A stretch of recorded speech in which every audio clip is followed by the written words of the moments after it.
हर हर महादेव। बोले भोले शंभू की जय हो। भगवान भोलेनाथ आप पे कृपा बनाए रखें।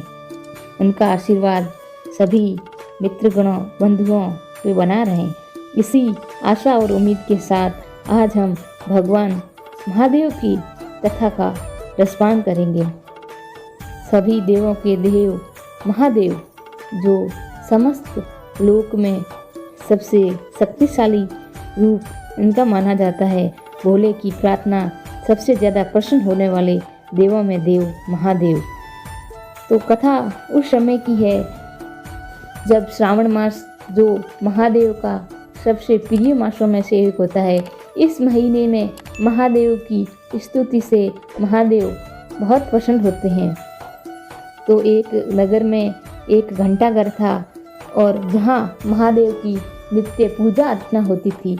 उसी घंटाघर के पास में एक चिड़िया उसके परिवार के सहित रहती थी, जिसमें चिड़िया का पति और उनके 2 प्यारे छोटे से बच्चे थे। हमेशा जैसे ही मंदिर में घंटाघर के महादेव की घंटी बजती, चिड़िया और चिड़िया का पति भगवान महादेव की घंटों घंटों पूजा अर्चना करते। वो ध्यान में मग्न हो महादेव की कल्पना करते और उनकी स्तुति करते।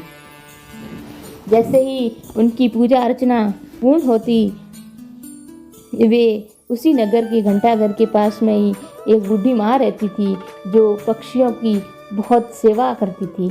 पक्षियों को चुग्गा डालना, पानी पिलाना उसका धार्मिक कार्य था। उस बूढ़ी माँ के परिवार में पक्षियों की सिवा उसका कोई नहीं था।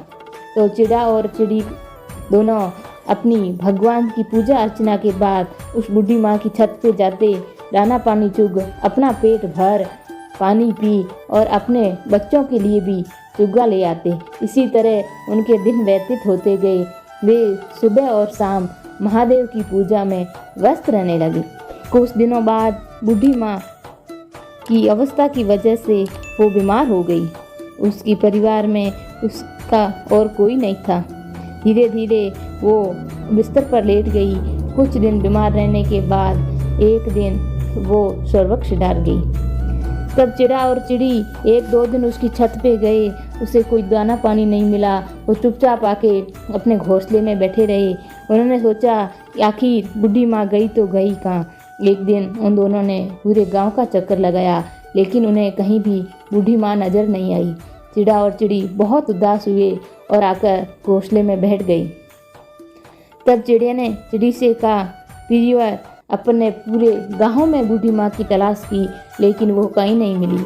लेकिन एक जगह ऐसी है जहाँ पर अपने उस बूढ़ी माँ की तलाश नहीं की। वो बोली, बताओ प्रिय, ऐसी कौन सी जगह है जहाँ अपन ने बूढ़ी माँ को नहीं ढूंढा। अपन अवश्य जल्दी वहाँ चलते हैं। तब उन्होंने कहा, अपन ने उन्हीं के घर में उन्हें नहीं देखा है। तो चिड़ी ने कहा, शीघ्र ही चलकर उनका देखते हैं। तब चिड़ा और चिड़ी दोनों उसके मकान के पास गए, लेकिन उन्हें अंदर जाने के लिए कोई रास्ता नजर नहीं आया।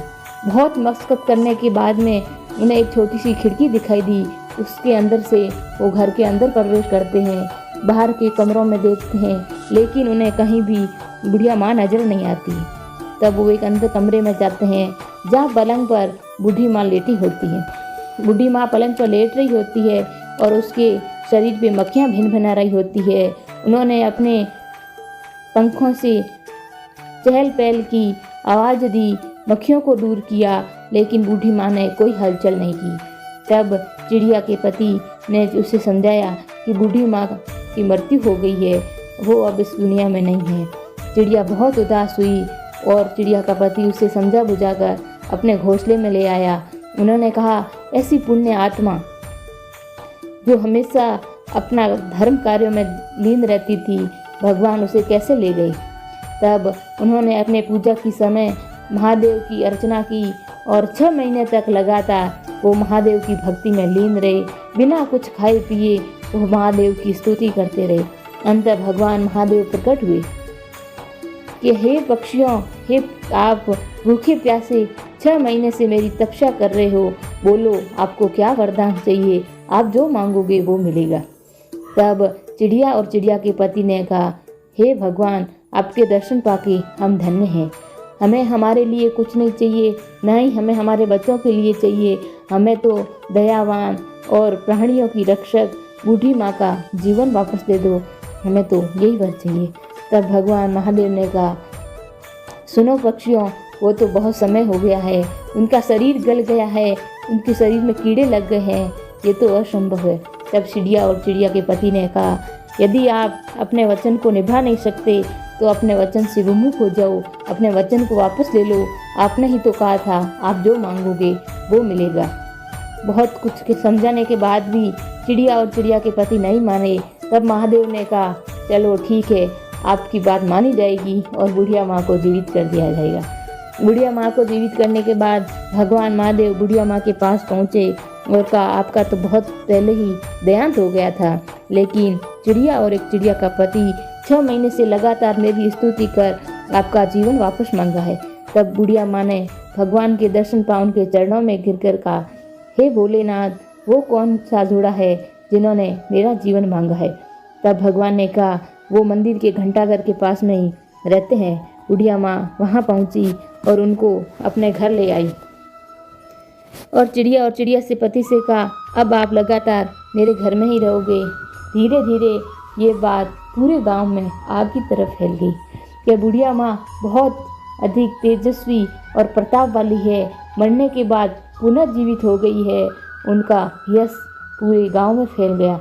लोग अपने अपने दुख पीड़ाएं लेकर बूढ़ी चिड़िया वाली माँ के पास आने लगे और पूरे गांव में उन्हें बूढ़ी चिड़िया वाली माँ के नाम से जाना जाने लगा। बूढ़ी चिड़िया वाली माँ अपने झाड़ फूंक से लोगों को सही करती, उन्हें धार्मिक कुछ सत्कार देती, कुछ कार्य करने को कहती और लोगों का धीरे धीरे रोग दूर होने लगा और लोगों का विश्वास उन पर बढ़ने लगा। बहुत वर्षों बाद बूढ़ी माँ ने जीवित समाधि ली। तब से ये भी बूढ़ी चिड़ी वाली माँ के रूप में वर्तमान समय में गुजरात में मंदिर आज भी प्रसिद्ध है और आज भी बूढ़ी चिड़ी वाली माँ के नाम से जानी जाती है, जहाँ जिनका भव्य मंदिर बना हुआ है। आज भी लोग अपनी समस्या लेकर मंदिर में जाते हैं और बूढ़ी चिड़ी वाली माँ आज भी उनकी मनोकामना पूर्ण करती है। तो दोस्तों, जिस प्रकार चिड़ी और चिड़े ने अपनी तपस्या से लीन होकर भगवान महादेव को प्रसन्न कर लिया और एक मरे हुए व्यक्ति को पुनः जीवित कर लिया, इस प्रकार श्रावण के मास में या अन्य कभी भी भगवान भोलेनाथ की स्तुति से ही वो बहुत जल्दी खुश होते हैं और सबको मन वांछित मनोकामनाएं पूर्ण करते हैं। तो कैसी लगी दोस्तों आपको महादेव की कहानी? कमेंट करके हर हर महादेव ज़रूर लिखें, जिससे भगवान महादेव आपकी सभी इच्छाएं पूर्ण करें। धन्यवाद।